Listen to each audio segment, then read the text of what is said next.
Olá pessoal, tudo bem? Olá, como vão? Bom, gente, vamos lá. Vamos fazer o penúltimo vídeo dessa semana, não é? Então, nesse penúltimo vídeo da semana do Vem Segue-me, em que nós estamos estudando o terceiro NEF, do capítulo 1 ao capítulo 7, nós vamos falar sobre como o Senhor fortalece seus santos contra os perigos espirituais, certo? Certo? A escritura base para o estudo de hoje é terceiro NEF, capítulo 2, versículo 11 e 12, capítulo 3, versículo 1 até o 26 e capítulo 5, versículos 24 e 26. Certo? Vamos aprender hoje como o Senhor nos fortalece contra os perigos espirituais. Isso é muito importante, né? Porque, como vocês bem sabem, nós vivemos uma batalha hoje aqui, né? Então, isso que nós vivemos é guerra, é batalha. E quanto mais protegidos, né, como aprendemos no livro de Mormon, quanto mais revestidos da armadura de Deus estivermos, mais protegidos e mais fortalecidos nós estaremos contra os perigos espirituais e os perigos do inimigo em nossa vida, tá bom? Então, vamos começar. Em nossos dias, é raro enfrentarmos bandos de ladrões que nos forçam a deixar nossas casas e nos reunir em um só lugar. Mas enfrentamos perigos espirituais, e a experiência dos nefitas pode conter lições que nos ajudam.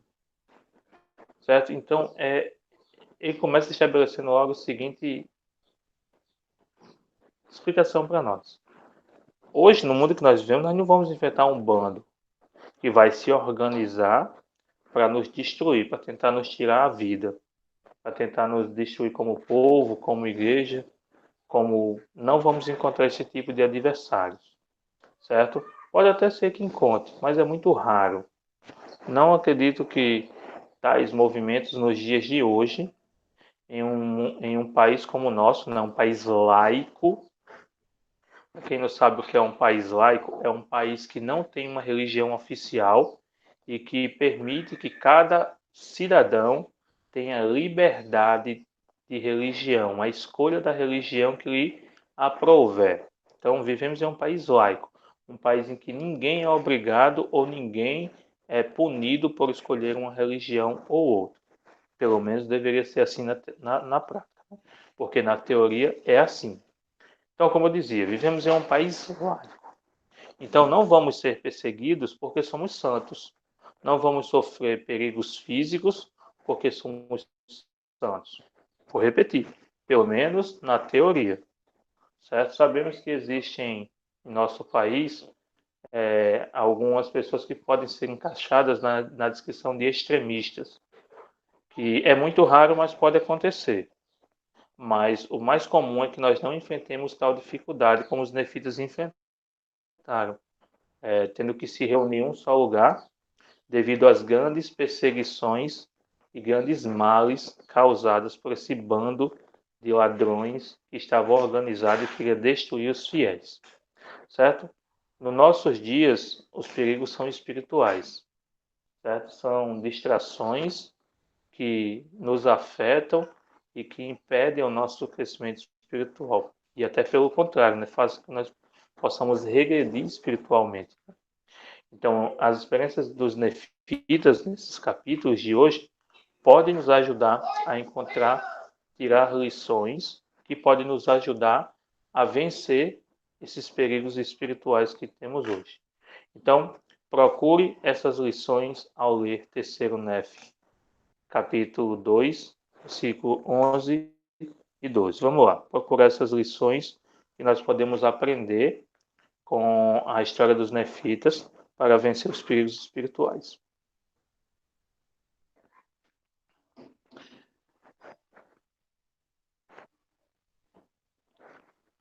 E aconteceu que no 13º ano começaram a surgir contendas por toda a terra, porque os ladrões de Gadiantum se tornaram tão numerosos e mataram tanta gente e devastaram tantas cidades e causaram tantas mortes e carnificina por toda a terra, que se tornou necessário que todo o povo, tanto nefitas quanto lamanitas, pegassem em armas contra eles. Portanto, todos os lamanitas convertidos ao Senhor se uniram a seus irmãos, os nefitas, e viram-se obrigados a pegar em arma contra os ladrões de Gadianto, pela segurança de sua vida e de suas mulheres e filhos. Sim, e também para garantir seus direitos e os privilégios de sua igreja e de sua adoração e sua independência e sua liberdade. Certo? Então aqui nós vemos a confirmação do que estava acontecendo, né? Como o bando havia se unido e estava matando os fiéis, estava perseguindo, estava lutando contra. A perseguição era tão grande que os nefitas e lamanitas que haviam sido convertidos uniram-se para pegar em armas e lutar contra o bando de Gadianto, para impedir que essa carnificina continuasse. Né?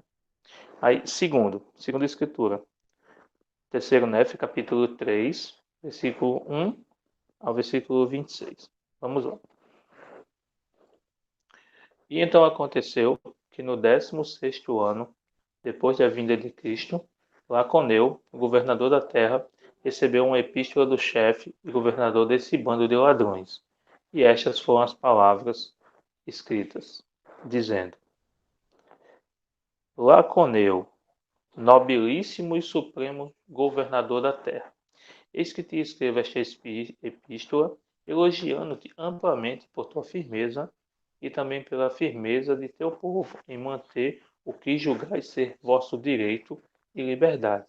Sim, resististes heroicamente como se fosseis protegidos pela mão de um Deus na defesa de vossa liberdade e de vossos bens e de vosso país, ou do que assim chamais.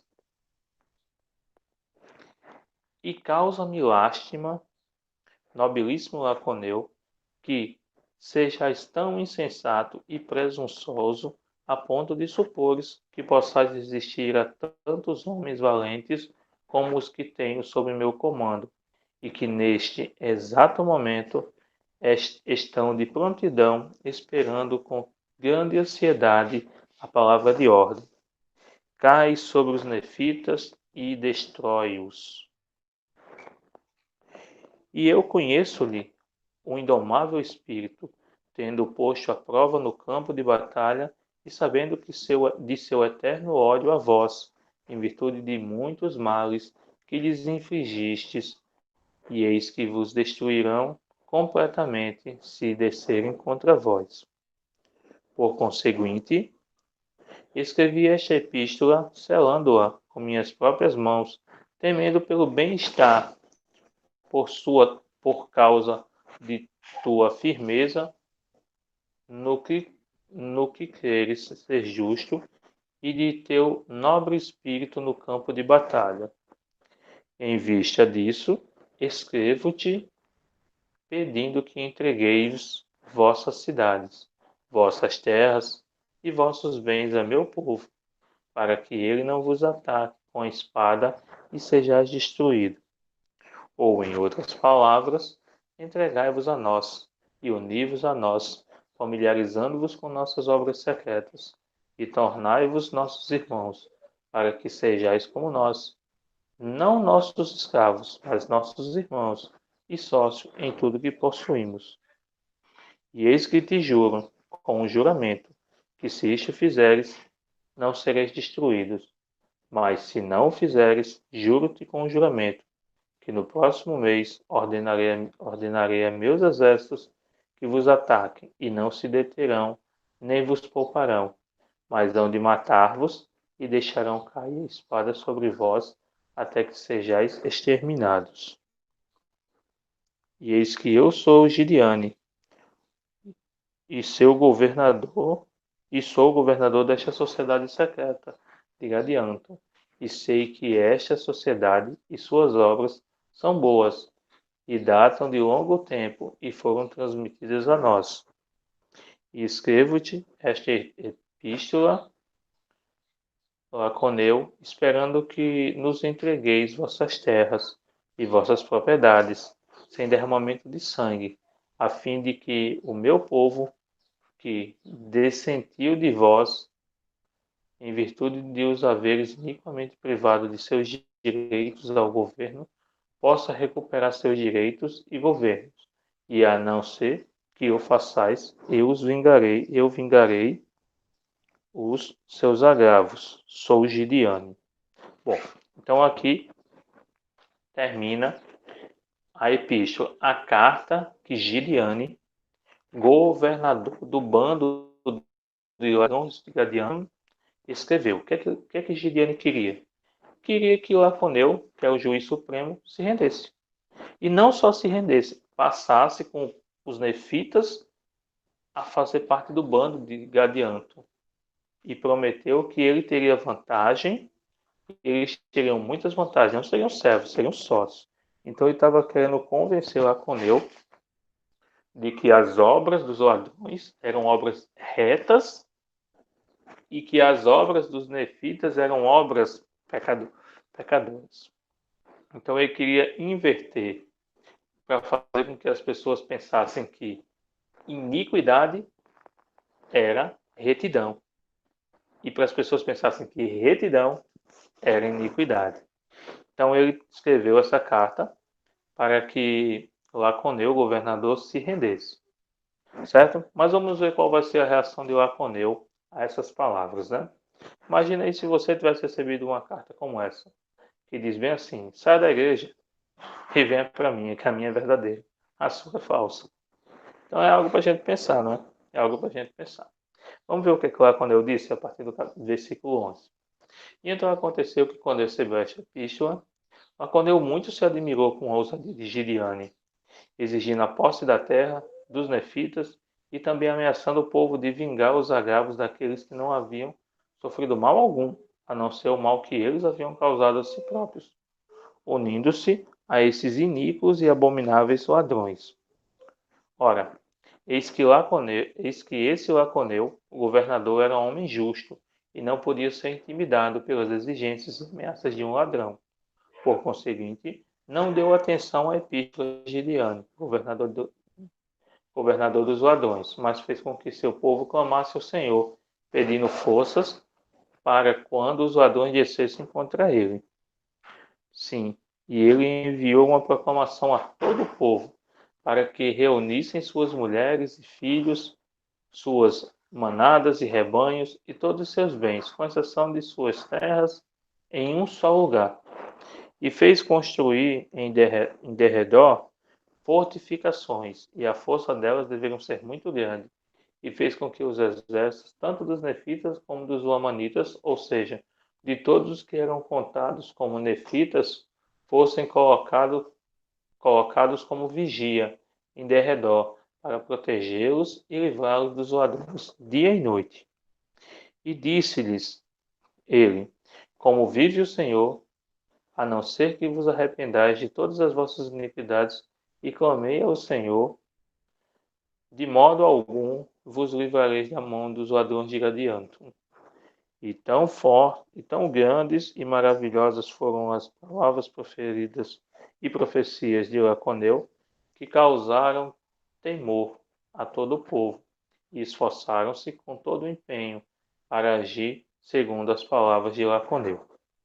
E aconteceu que Laconeu designou capitães-chefes para todo o exército nefita, a fim de dirigi-los quando os ladrões descessem no deserto contra eles. E então foi designado o principal dentre todos os capitães-chefes e comandante supremo dos exércitos nefitas. E seu nome era Gidone. Ora, era costume entre todos os nefitas, salvo em tempo de iniquidade, designar como seu capitão, chefe, alguém que possuísse o espírito de revelação e também de profecia. Portanto, esse Gidone era um grande profeta entre eles, como também era o juiz supremo. Disse, pois, o povo a Gidgidone: Ora ao Senhor, e subamos as montanhas e ao deserto, para que possamos cair sobre os ladrões e destruí-los em suas próprias terras. Gidgidone, porém, respondeu-lhes: Não permita o Senhor, porque se marchássemos contra eles, o Senhor nos entregaria em suas mãos. Portanto, nos prepararemos no centro de nossa terra e reuniremos todos os nossos exércitos e não os atacaremos, mas esperaremos até que venham contra nós. Por conseguinte, tão certo como vive o Senhor, ele os entregará em nossas mãos. Mas se assim procedermos. E aconteceu que, quase no fim do 17º ano, a proclamação de Laconeu foi divulgada em toda a face da terra. E eles, tomando seus cavalos e seus carros, e seu gado, e todos os seus rebanhos e suas manadas, e seus grãos, e todos os seus bens, dirigiram-se aos milhares e dezenas de milhares ao lugar determinado, a fim de reunirem-se para defenderem-se de seus inimigos. E a terra designada foi a terra de Zaranhela, e a terra que ficava entre a terra de Zaranhela e a terra de abundância. Sim, até a linha que dividia a terra de abundância com a terra de desolação.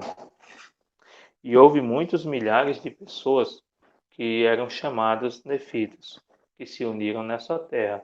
Ora, Laconeu fez com que se reunisse na terra do sul, em virtude da grande maldição que havia caído sobre a terra do norte, e fortificaram-se contra seus inimigos e habitaram em uma só terra, em um só grupo, e temiam as palavras proferidas por Laconeu, de modo que se arrependeram de todos os seus pecados e oraram ao Senhor, seu Deus, para que os livrasse de seus inimigos quando estes descessem para batalhar contra eles. E estavam extremamente aflitos por causa de seus inimigos. E Gidgidone fez com que fabricassem armas de guerra de todo tipo e se fortalecessem com armaduras e com escudos e com broquéis, de acordo com suas instruções. Bom, gente, então nessas escrituras aqui nós vemos que o que Laconeu fez foi o seguinte. O que o Laconeu fez? Primeiro, Laconeu clamou ao Senhor, orou. E pediu que o Senhor pudesse dar forças a ele e ao povo para vencer os inimigos. E logo em seguida começou a profetizar as palavras que o Senhor lhe disse. E as palavras que o Senhor lhe disse, resumindo, gente, é assim: se vocês não se arrependerem de todos os seus pecados, eu vou entregar vocês nas mãos do bando de Gadianto. Mas se vocês se arrependerem, eu protejo vocês e a terra. Resumindo, o que o Senhor disse foi isso: que as pessoas tinham que se arrepender. Então, pensando nisso, Laconeu fez uma coisa que era costume do povo nefita. Escolheu um homem inspirado, um homem que guardava os mandamentos para ser o capitão-chefe de todos os exércitos. Então, esse homem, com espírito de profecia também, começou a fazer preparativos que foram lhe ditos pelo Senhor para que ele pudesse suportar as batalhas. O povo que ia ao encontro do bando e lutar com eles no deserto e matá-los lá. Mas o Senhor havia revelado a Gidgidone, que era o nome do capitão-chefe de todos os exércitos, que eles deveriam fortificar as cidades e preparar uma defesa, produzir armas e juntar todos em um único ponto, para que pudessem se defender. E o Senhor prometeu que se eles obedecessem às suas ordens, eles seriam livrados contra os lamanitas. Desculpa, contra os lamanitas não, contra o bando de Gadianto. A gente fica tão acostumado, né? A lamanita atacar nefita, que sai automaticamente. Mas dessa vez, a guerra era contra o bando de Gadianto. Ok? Bom, vamos lá. Então, vem a pergunta. Que lições nós podemos aprender com essas escrituras? Para mim, eu digo o seguinte, que quando nós estamos passando por dificuldades, não temos que, por conta própria, tentar lutar contra essa dificuldade, porque nós não temos força para lutar contra o mundo. E a dificuldade é o mundo que nos persegue. Às vezes, a perseguição do mundo se concentra em algum aspecto. Às vezes, pode estar concentrada no trabalho, pode estar concentrada na escola, se você estuda, pode estar concentrada na sua faculdade, você está sendo perseguido. Então, a concentração pode aparecer em diversos pontos, mas é o mundo que está nos perseguindo, é Satanás que está nos perseguindo. Então, quando nós passamos por esses momentos em que somos coagidos pelo inimigo, nós precisamos falar com o Senhor, precisamos pedir ajuda ao Senhor. Foi o que Laconeu fez, certo? Então, o juiz supremo, ele orou ao Senhor. Depois que o Senhor disse o que deveria fazer, ele tratou imediatamente de cumprir o que lhe fora ordenado. Conosco também, passando por dificuldades, nós temos que procurar o Senhor. E quando o Senhor nos disser o que fazer, nós temos que fazer. Não podemos racionalizar, temos que simplesmente fazer. Ou senão, não vamos ser protegidos, porque não estamos cumprindo a vontade do Senhor. Então, precisamos fazer o que o Senhor requer que nós façamos, para que nós possamos vencer os desafios. Então, eu te desafio também a fazer isso. Então, leiam esses versículos vocês mesmos, tirem suas conclusões de que experiências vocês podem aprender para fortalecer sua própria vida do relato dos nefitas. E deixe um comentário aí, deixe um comentário abaixo sobre o que você aprendeu sobre esses versículos, tá bom? Então, para concluir, né, nosso vídeo de hoje, nós vamos ler agora 3º Nef 5, 24, 26. E ele diz bem assim, certo? 3º Nef 5, 24, 26. E tão certo como vive o Senhor, reinará das... E tão certo como vive o Senhor, e tão certo como vive, desculpa, o Senhor reinará das 4 partes da terra. Todo o remanescente dos descendentes de Jacó, que estão dispersos sobre toda a face da terra. E como fez convênios com toda a casa de Jacó. Então, o convênio que fez com a casa de Jacó será cumprido, o seu devido tempo, para que seja restituído a toda a casa de Jacó o conhecimento do convênio que fez com eles. E então, hão de conhecer o seu Redentor, que é Jesus Cristo, o Filho de Deus. E então serão coligados dos 4 cantos do mundo para com suas próprias terras, de onde foram dispersados, sim. Tão certo como vive o Senhor, assim sucederá. Então, nessa escritura, gente, nós estamos falando sobre a coligação de Israel. Então, nós lemos a respeito da coligação de Israel, do povo do Senhor nos últimos dias. Se refere a nós. O que esses versículos ensinam sobre como o Senhor está coligando seu povo nos últimos dias? Bom, então esses versículos, gente, eles me ensinam que o Senhor ele fez promessas aos descendentes de Jacó, certo? Que somos nós. Quando tiramos a nossa bênção patriarcal, nós descobrimos qual é a nossa linhagem. Por exemplo, a minha, eu sou um descendente de Efraim. Eu sou um efraimita. Então foram feitas promessas para os efraimitas, que estão sendo cumpridas e que vão ser cumpridas em sua plenitude até o retorno do Senhor. Então o Senhor está juntando o seu povo, está peneirando agora, né, com essa pandemia.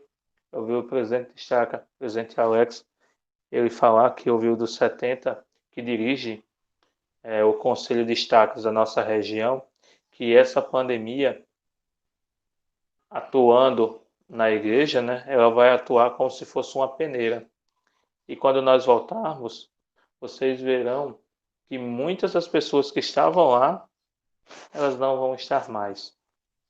Por quê? porque nesse momento só vai se manter na igreja aqueles que verdadeiramente têm um testemunho, aqueles que verdadeiramente seguem o Senhor porque têm fé nele, certo? E aqueles que estão na igreja por conta dos amigos, aqueles que estão na igreja porque acham legal ou porque não têm o que fazer, esses infelizmente não permanecerão, certo? Então o Senhor está nos coligando, está nos peneirando para que nos últimos dias as promessas possam ser cumpridas. Vai também uma sugestão aí para vocês, ó, certo? Assistir a Devocional Mundial para os Jovens, certo? Com a mensagem do presidente Russell M. Nelson e da irmã Nelson, sua esposa. Bom, e tem também o discurso Israel, a coligação de Israel, que está no Guia de Estudos para a Escritura, né? Vocês podem estudar esses dois temas, Israel e a coligação de Israel. Bom, então eu encerro esse vídeo em nome de Jesus Cristo. Amém.